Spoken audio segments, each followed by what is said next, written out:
Hello guys, তোমরা সবাই কেমন আছো? আশা করি তোমরা সবাই ভালো আছো। চলে আসলাম আজকে একটা নতুন রান্নার রেসিপি নিয়ে। আজকে আমি দেখাবো বেগুন দিয়ে ভোলা মাছের ঝোল। ভিডিওটা যদি তোমাদের ভালো লেগে থাকে লাইক কমেন্ট করে পাশে থেকো। চলো যাক, রেসিপিটা দেখানো যাক।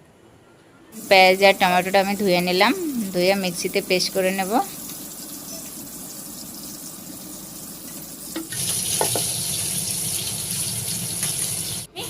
এবার মাছের নুন হলুদ দিয়ে মাখিয়ে নেব। এবার কড়াইটা আমি গরম বসিয়েছি, গরম হয়ে গেছে। এবার তেল দিয়ে দিলাম, তেলটা দিয়ে এক এক করে মাছ ছেড়ে দিলাম। মাছটা এক এক করে মাছগুলো ভেজে নিলাম। এবারে মশলার মধ্যে আদা বাটা, হলুদের গুঁড়ো, লঙ্কার গুঁড়ো, জিরের গুঁড়ো, ধনের গুঁড়ো দিয়ে দিলাম। দিয়ে আমি ফোড়নে কালো জিরে দিয়েছি, ওটা দেখাতে ভুলে গেছি। দিয়ে মশলাটা দিয়ে কষিয়ে নিয়েছি, ভালো করে কষিয়ে নিয়ে এবার জল দিয়ে দিলাম। জলটা গরম হয়ে গেছে। তারপর আমি বেগুন কেটে রেখেছিলাম, সেগুলো দিয়ে মাছটা দিয়ে আমি নাড়াচাড়া করে নেব। করে কিছুক্ষণের জন্য ঢাকা দিয়ে দিলাম। এবার দেখুন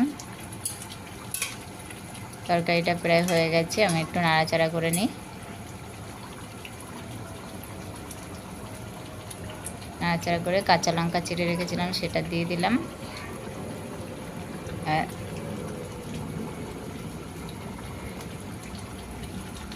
দিয়ে আমি ধনেপাতা কুচি রেখেছিলাম সেটা দিলাম। দিয়ে আমি একটু ফুটিয়ে নেব। একটু নাড়াচাড়া করে ফুটিয়ে নিলাম।